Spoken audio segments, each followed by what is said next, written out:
First of all, this video is not an attack on Candace Owens. I like Candace Owens a lot. I think she does fantastic work. But I am a media analyst, a media critic, and to me, there are no sacred cows. And sometimes we all need one or some of our peers to help nudge us in the right direction when we're not exactly on course, to help fill in some of the gaps of our knowledge where we are lacking. And that's what I intend to do here. Because Candace made some recent comments about how she believes that Hollywood was created by the CIA, and she's being attacked by Media Matters, saying it's completely ridiculous. She got Community noted for it. Here's what she said. And I will tell you, I am a big believer that Hollywood was created by the CIA. I believe that. I firmly believe that. You can say that's a conspiracy theory. When I think about all of the societal ills, when I think about how they artificially place people at the top of Hollywood who are preaching toxic principles, routinely anti-family principles, now definitively satanic principles, it just should make you pause and wonder, why is that? Well, I did cover this in detail in my book, Hollywood Propaganda, How TV, Movies, and Music Shape Our Culture, which came out back in 2020, which made it up to number 3 on the Amazon bestseller list of all books. And in that book, I detail what are called social impact agencies, which are literally lobbying firms in Hollywood that organizations hire to then lobby and persuade the writers, producers, and the studio heads in order to incorporate certain messages about diversity, equity, and inclusion into their television shows and into their movies, to literally insert propaganda into mainstream entertainment that is just designed to look like ordinary entertainment. And of course, I named names. One of them is called Proper Daily, which was co-founded by a guy named Greg Proper, who used to work for the Clinton Foundation. Another one is called Purpose, which brags on their website that they use public mobilization and storytelling to help leading organizations, activists, businesses, and philanthropies engage in this fight for DEI, of course. And we create campaigning labs and new initiatives that can shift policies and change public narratives when it matters most. Back in 2019, Proper Daily held a private event with 400 of the most influential writers, producers, and executives in Hollywood in order to lobby them to, well, implement what's called social impact entertainment, or SIE, into their projects. Which, of course, is a fancy term for social justice propaganda, where they did admit that they wanted them to think differently or with more nuance about certain characters or storylines, and hopefully create a more empathetic public.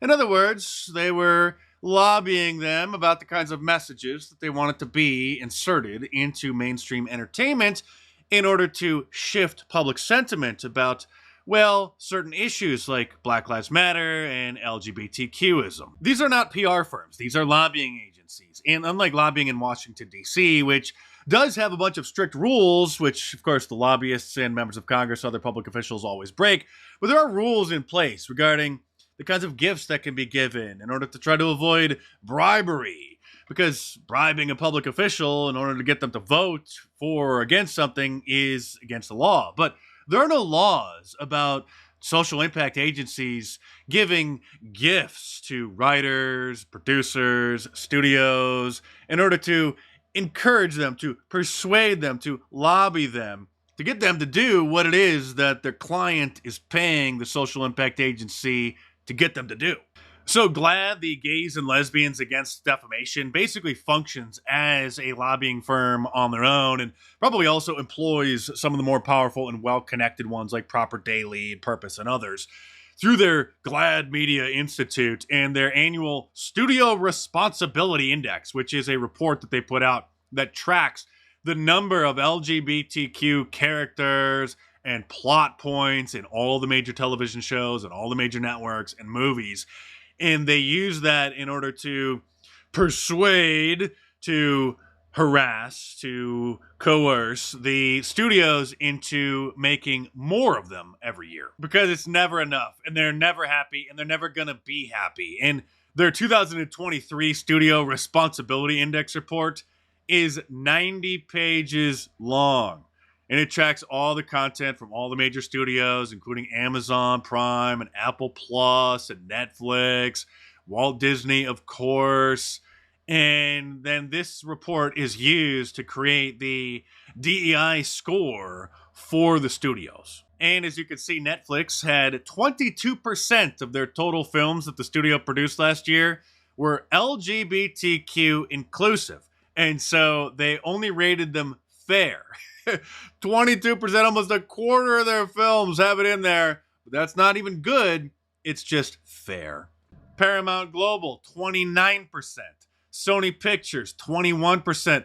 Walt Disney, 41%. And then they did rate them good. So they're happy that, almost half of all Disney content now has LGBTQ content in it. The Human Rights Campaign, which is an Orwellian name that this leftist organization gave themselves, their symbol is the yellow equals sign. They're just another social impact agency. They put together DEI reports and lobby the studios as well. So all the cultural Marxist content that we've seen explode in the mainstream over the last 10 years, which is now impossible to avoid, on the Disney Channel and on Netflix cartoons for the kids and on Nickelodeon. It's everywhere. You've seen all the clips. Didn't just happen on accident. There was a well-funded, well-organized campaign working behind the scenes, lobbying the writers and the producers and the studios in order to do that. Planned Parenthood has their own lobbying division. It's called the Arts and Entertainment Engagement Office, and it had been run by one particular woman for decades, which the Washington Post calls their secret weapon. Abortion rights may be losing in D.C., they said, but they're winning in Hollywood. Part of the reason is Karen Spruck. The Post goes on to note that she's Planned Parenthood's Woman in Hollywood, or in official terms, it's a director of arts and entertainment engagement. She encourages screenwriters to tell stories about abortion and works as a script doctor for those who do, as well as those who write about any other area of Planned Parenthood's expertise. But back to suspicions of the CIA working with Hollywood. That's an old open secret. So open, in fact, that they have a section on their website. It used to be called the Entertainment Liaison Office, but now they call it the Office of Public Affairs. And the Department of Defense has one as well, where they admit that they have the Department of Defense Entertainment Media Office, which supports studios, production companies, producers, directors, screenwriters, location managers, actors, and filmmakers in the production of both scripted and unscripted films. I mean, you didn't think that Hollywood studios could just go and rent all of that military equipment to make movies.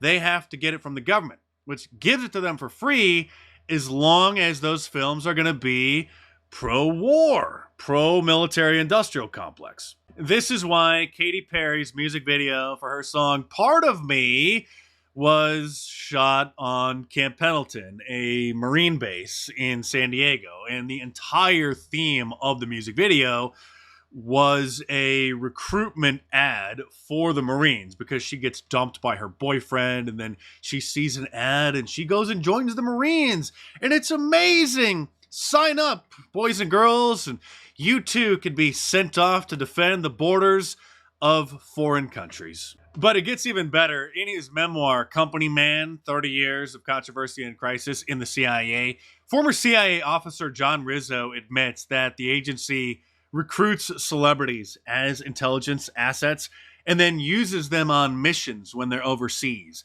in order to spread disinformation to foreign leaders and gather information from them as well, because many foreign leaders will open up to the celebrities and talk to them and tell them certain things that they wouldn't tell ordinary people, because most people, the mentally enslaved, the godless, see celebrities as their gods. And when Ben Affleck was promoting his film Argo, which was based on a true story about the CIA working with a Hollywood studio to pose as a film crew in order to help rescue hostages over in Iran back in the late 1970s, he was asked if there are still CIA agents working in Hollywood, and he played coy because he doesn't want to reveal just how much he knows about the practice. Are there many actors in Hollywood who also moonlight as agents, do you think? I think there are probably quite a few, yes. I think probably Hollywood is full of CIA agents, and we just don't know it.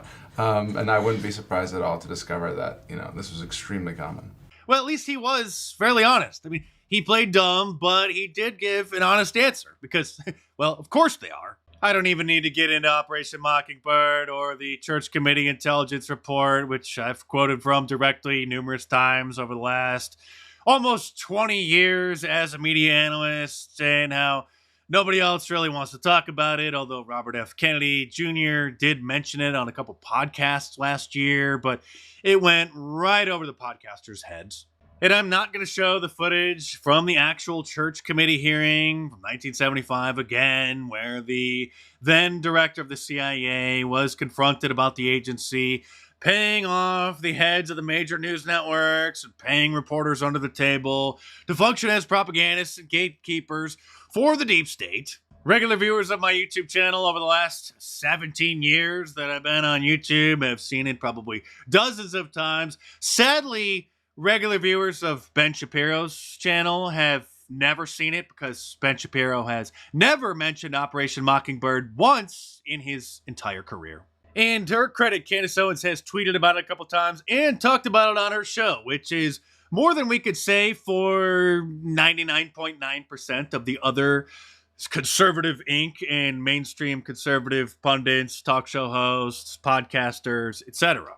And I give it probably about a 99% chance that she first heard about it right here. So first and foremost, in case you are not aware of what Operation Mockingbird was and still is, it was a large-scale project undertaken by the CIA beginning in the 1950s in which they recruited American journalists into a propaganda network. Bravo, Candace. And someday I will get Tucker Carlson to report on it. That was my biggest beef with him on Fox News and still is he never mentioned Operation Mockingbird there a single time ever. Still hasn't, although, and I'm not going to reveal too many details, but I can tell you for a fact that he has been made aware of it by a YouTube video that was made by a guy in his kitchen on a laptop. And if you want to learn more, order my book, Hollywood Propaganda, which doesn't have this font anymore because the city of Hollywood got my book censored from Amazon, claiming that they own a trademark to that font, which they don't. They have a trademark for the sign, but it's fair use on a book, but I don't have the resources to sue them. So